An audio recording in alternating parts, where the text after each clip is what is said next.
As an entrepreneur, for starters, you start almost your company with less manpower.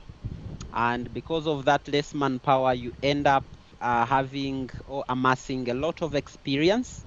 And based on that experience, you start identifying certain areas you're very good at. As we all know that Uganda is almost the second country in the world with the highest number of young people.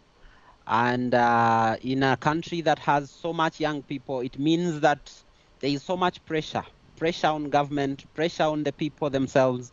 So when technology comes into play, every young person is looking forward to how can I take advantage of technology to be able to find my living. Yeah, so young people are leveraging technology, are leveraging not just technology, but also deep technology, by the way. The young people are getting to learn what AI can do, how they can utilize it.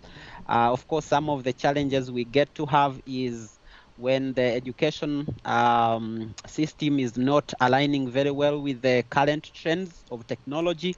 But again, young people are trying and doing their best to at least upskill and empower themselves with technology. You talked about AI, you talked about other tools that young people are trying to use. How important is it for these young people to learn these skills?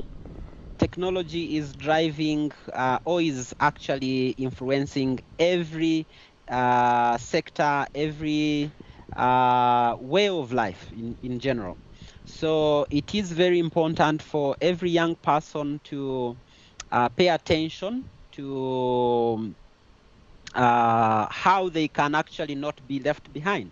So you'll find that at least for those that have gotten an opportunity of exposure or speaking to someone who is a little bit on a certain level and understands how technology is going to be relevant in the next, or is even already relevant for any young person coming out of university or even tertiary institution.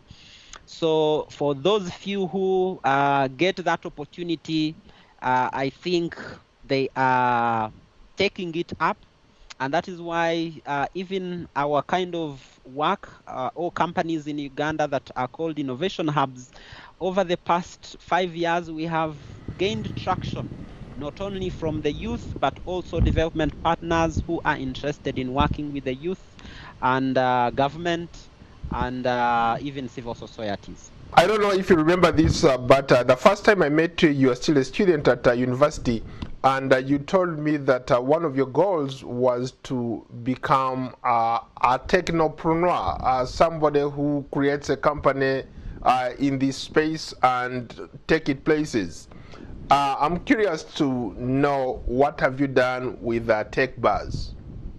Over the last 8 years, Tech Buzz Hub has been running. In fact, prior to Tech Buzz Hub, the time you met me, I was building two companies at the time. Okay, two tech solutions. One of them was a security solution, and the other one was an information sharing solution. Yeah, but at a certain point, I noticed that scalability was going to be one of the challenges I was going to have. And yet, I needed not only to build my own tech solutions, but also facilitate or support other young people to be able to build their solutions.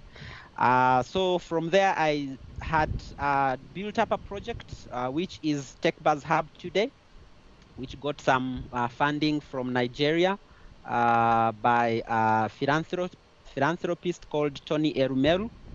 Certainly you have heard about that program. And Yes. that was evidence enough for me to prove that this is a solution that will transform young people in Uganda. But for the last 8 years, we have basically been running it more like a pilot, testing several things. And we are at a stage where we are actually focusing on growth and scale. Maybe that is also why today we are recognized as the best co-working space in Africa, best co-working space globally.